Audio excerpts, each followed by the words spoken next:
मुंब्र्यातील एमआयएमचे नगरसेवक सहर शेख हिच्या एका वक्तव्यानं राज्याचं राजकारण पेटलंय।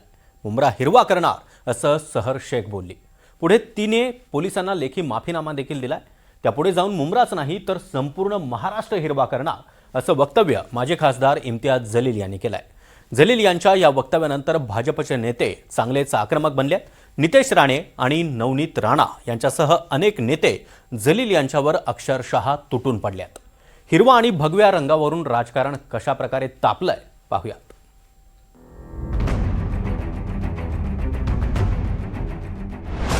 हिरवा आणि भगव्यावरून राज्याचं राजकारण तापलं।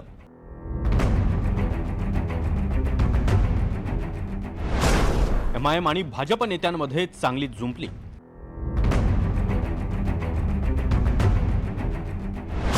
इम्तियाज जलील यांच्या वक्तव्यानंतर भाजप तुटून पडली। महापालिका निवडणुकीत राज्यभरात एमआयएमचे जवळपास 125 नगरसेवक निवडून आलेत। ठाण्यात एमआयएमचे 5 नगरसेवक विजयी झालेत। त्यात युनुस शेख यांची कन्या सहर शेखचा देखील समावेश आहे। विजयानंतर सहर शेखनं संपूर्ण मुंब्रा हिरवा करण्याचं वक्तव्य केलं आणि त्यावरून मोठ्या वादाला सुरुवात झाली। कैसा हराया?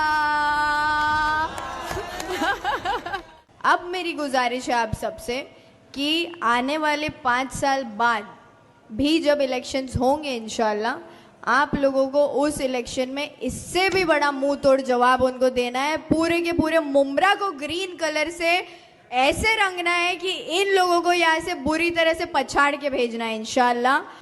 सहर शेख यांच्या या वक्तव्यानंतर भाजप आणि शिवसेना नेत्यांकडून जोरदार टीका झाली।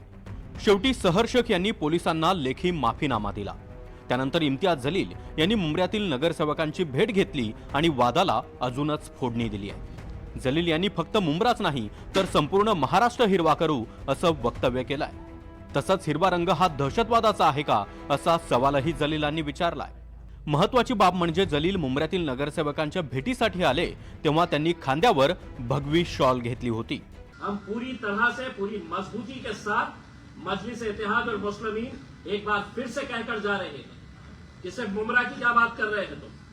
आने वाले वक्त के अंदर हम महाराष्ट्र के अंदर हम अच्छा खासा हरे रंग को फैलाएंगे। इम्तियाज जलील यांच्या महाराष्ट्र हिरवा करणार या वक्तव्यानंतर भाजप नेते जलील यांच्यावर तुटून पडलेत।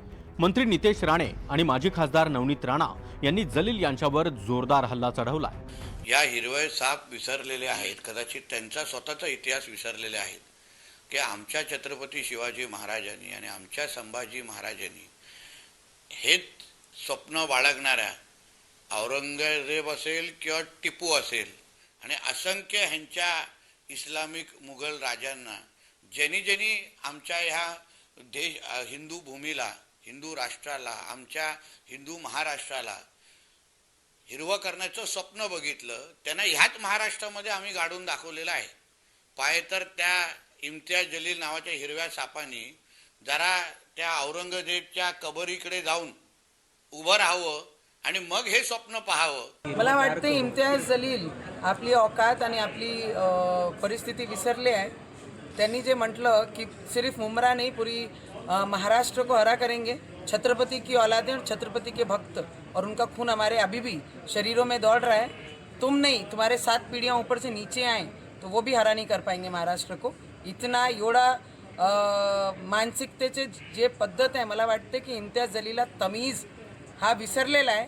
आम्ही मायनॉरिटी म्हणून, अल्पसंख्याक म्हणून या देशामध्ये त्यांना आपले घरामध्ये, आपल्या देशामध्ये खपून घेत आहे। त्याचा अर्थ हे नाही की सगळ्यांनी बांगड्या घालून बसलेले आहे। ज्या दिवशी आम्हाला दाखवण्याची वेळ आली तर 15 सेकंड आजही काफी आहे। तुमच्या स्वप्नातही हिरवं करणं हा पूर्ण होणार नाही।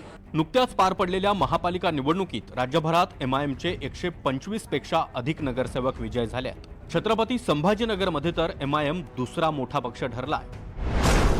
छत्रपती संभाजीनगरमध्ये 33, मालेगावात 20, अमरावतीमध्ये 12, नांदेडमध्ये 15, धुळ्यामध्ये 10, सोलापुरात 8, मुंबईत 8, नागपुरात 6, ठाण्यामध्ये 5, अकोल्यामध्ये 3, जालन्यामध्ये 2, अहिल्यानगरमध्ये 2, जळगावात 2 आणि चंद्रपुरात 1 असे एमआयएमचे 125 पेक्षा अधिक नगरसेवक विजयी झाले।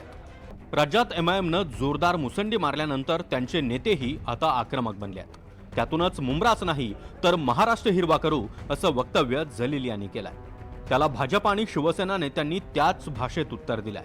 मात्र हिरव्या आणि भगव्याच्या वादात शांतीचा पांढरा रंग पुसला जाऊ नये हीच सर्वसामान्य महाराष्ट्रातील नागरिकांची अपेक्षा आहे. Bureau report, NDTV Marathi.